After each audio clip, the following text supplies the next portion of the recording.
Hello, my name is Chris and this is a very quick look into my sound implementation for this adventure game. The game runs in Unity and I used the Wwise audio engine to get my sounds into the game.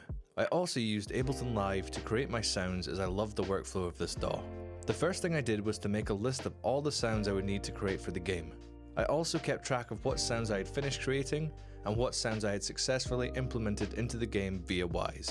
I wanted to use my own sounds for the sound design and managed to record a lot of source material using my dynamic SD1 mic from Universal Audio, as well as my iPhone for some outside recordings or things that were spontaneous, such as this waterfall I came across when out walking.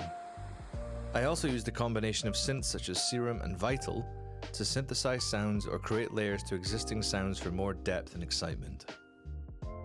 I have acquired many plugins over the years, and some of my favourites to use are SoundToy's Little Alter Boy, FabFilter's Pro Q3, and Plugin Alliance's Black Box Analog HG2 Saturation.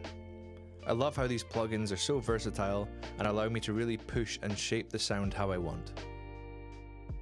I really enjoy layering lots of sounds together to create one interesting sound. Here's the breakdown of one of the coin pickup sounds. It contains multiple sounds I made by playing 2 notes in Serum, tambourines, and the tail of another effects sound I made but pitched up. One of my favourite things to do in sound design is add in natural elements to sounds such as a human voice. For the evil spit plant charge up sound, I recorded my voice doing a bunch of strange noises and added an effects chain until it sounded totally different. Here's my voice originally, then adding some auto pan for movement, adding Little Alter Boy for some formant and pitch change, adding some Little Radiator to saturate, and then finally adding some automated EQ to create some additional movement and excitement. This was then added to other sounds that I created for this event. Here's a quick run through of all the other sounds and then all together.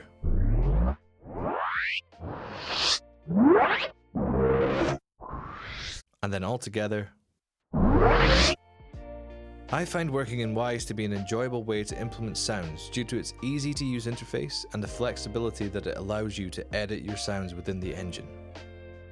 Sometimes once you hear your sounds in the game during something like a busy combat situation, it makes you want to make small edits with things like fade-ins, fade-outs, or randomization to stop things being repetitive.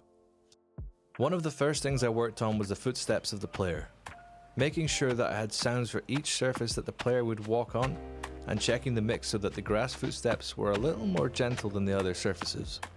I achieved this by using the high pass filter and volume controls. Using the profiler to check the correct sounds are triggering is really easy to use and a very useful feature of Wwise.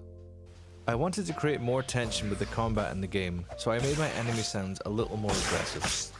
I wanted the dagger and sword to sound similar in the game, but have unique characteristics. I used shorter swooshes for the wooden dagger, and longer whooshes and knife sounds for the sword to convey the sharp blade. Using just one sound for each weapon, but using randomization with the pitch, allowed me to create variation while limiting the amount of memory taken up by this one event. This is good practice and something that I like to keep in mind when designing sounds. Here's a little gameplay of the original audio versus my new redesign. I hope you like what I designed for this part of the game. Thanks.